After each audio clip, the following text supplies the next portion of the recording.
प्रधानमंत्री और न्यायपालिका दोनों को होना चाहिए लोकपाल के दायरे में। अन्ना का साफ अन्ना की जो लाइन है उसका समर्थन करती हुई प्रिया दत्त नजर आ रही हैं। उन्होंने साफ कहा कि अगर प्रधानमंत्री और न्यायपालिका लोकपाल के दायरे में आती है तो ये बिल्कुल सही होगा।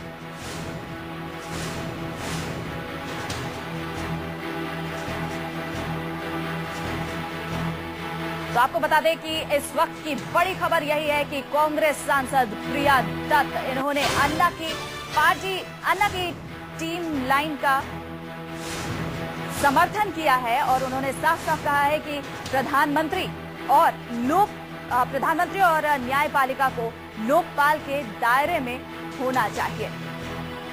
आज से कुछ ही देर पहले प्रिया दत्त ने यह बयान दिया है और इसने प्रधानमंत्री और न्यायपालिका को लोकपाल के दायरे में रखने पर सहमति जताई है। लगातार सुबह से ही अन्ना समर्थक अपने अपने सांसदों के घर के बाहर घेराव कर रहे हैं, धरना प्रदर्शन कर रहे हैं और सांसदों से जवाब भी मांग रहे हैं कि आखिर आप सरकारी लोकपाल के दायरे में हैं या सरकारी लोकपाल के समर्थन में है या फिर जन लोकपाल के समर्थन में। और इसी पर एक एक कर तमाम सांसदों के जवाब मिल रहे हैं।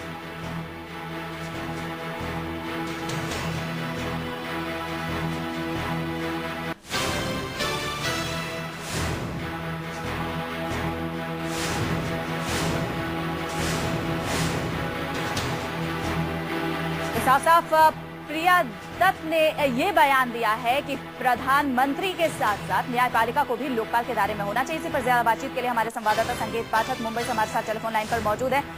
संकेत, कांग्रेस की जो लाइन है वो ये कि प्रधानमंत्री लोकपाल के दायरे में ना हो, साथ ही साथ न्यायपालिका भी लोकपाल के दायरे में ना हो, लेकिन इस लाइन से हटकर कांग्रेस की सांसद प्रिया दत्त ने कहा कि वो इस बात से सहमत है कि प्रधानमंत्री और न्यायपालिका लोकपाल के दायरे में हो। ये कैसा बयान? जी बिल्कुल, लगातार कांग्रेस इस बात का विरोध करती रही है। आज कांग्रेस सांसद प्रिया दत्त का बांद्रा में जो घर है उसके सामने जन लोकपाल बिल के समर्थक और अन्ना हजारे के समर्थक भारी तादाद में पहुंचे थे और लगातार प्रिया दत्त का विरोध किया जा रहा था। इसके बाद खुद प्रिया दत्त बाहर निकल कर आई और उन्होंने मीडिया से बातचीत में ये खुलासा किया कि जो जन लोकपाल बिल है वो उसका एक तरह से समर्थन करती है और प्रधानमंत्री और जुडिशियरी यानी न्यायपालिका दोनों इस बिल के अंदर आना चाहिए और वो इस बारे में संसद में भी आवाज उठाएंगी।